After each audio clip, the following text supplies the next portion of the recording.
പുനഃപരീക്ഷാ ചോദ്യപേപ്പർ ചോർന്നുവെന്ന സമൂഹ മാധ്യമങ്ങളിലെ പ്രചാരണം തള്ളി കേന്ദ്രം. പ്രചാരണം അടിസ്ഥാനരഹിതമാണെന്നും പ്രചാരണം വിശ്വസിക്കരുതെന്നും PIB വ്യക്തമാക്കി. തൗഫീഖ് അസ്ലം ചേരുന്നുണ്ട് വിശദാംശങ്ങളുമായി. തൗഫീഖ്, നേരത്തെ തന്നെ ഈ ചോദ്യകർത്താക്കളെ പ്രത്യേകം ഓരോ സ്ഥലത്തേക്ക് മാറ്റി പരീക്ഷയാകുന്നതുവരെ അവരെ മാറ്റി നിർത്തിക്കൊണ്ടൊക്കെ വലിയ രീതിയിലുള്ള സുരക്ഷാ മുൻകരുതലെടുത്തായിരുന്നു ഈ ചോദ്യപേപ്പർ തയ്യാറാക്കിയതും പരീക്ഷയ്ക്ക് വേണ്ടിയുള്ള രണ്ടാം ഘട്ട മുന്നൊരുക്കവും. പിന്നീടാണ് ഈ സോഷ്യൽ മീഡിയയിലൂടെ ഇത്തരത്തിൽ പ്രചാരണങ്ങൾ വരുന്നത്. ഈ പ്രചാരണങ്ങളെയൊക്കെ തള്ളിക്കളയുകയാണോ PIB?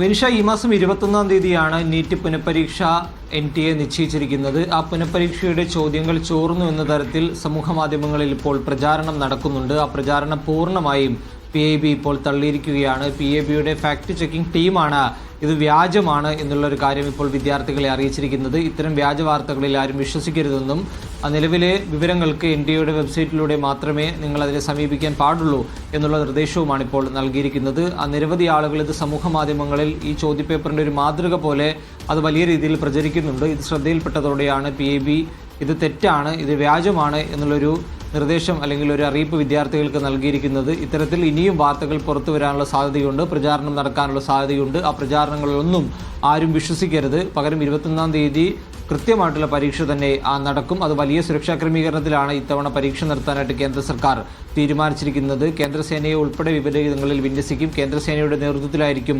ചോദ്യപേപ്പറുകൾ പരീക്ഷാ സെന്ററുകളിലേക്ക് എത്തിക്കുക. ഒരു തരത്തിലുള്ള വീഴ്ചകളും ഈ പുനഃപരീക്ഷയിൽ ഉണ്ടാകരുത് എന്നുള്ള നിർദ്ദേശം കേന്ദ്ര സർക്കാർ നൽകിയിട്ടുണ്ട്. കാരണം ഇപ്പോഴും ആദ്യഘട്ട പരീക്ഷയിലെ ക്രമക്കേടുമായി ബന്ധപ്പെട്ട് വലിയ പ്രതിഷേധങ്ങൾ രാജ്യവ്യാപകമായി നടക്കുകയാണ്. അതിനിടയിലാണ് ഇപ്പോൾ പുനഃപരീക്ഷ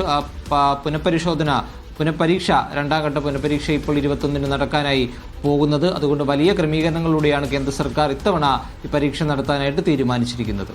ശരി, തൗഫീഖ് അസ്ലമാണ് വിശദാംശങ്ങൾ പങ്കുവച്ചത്.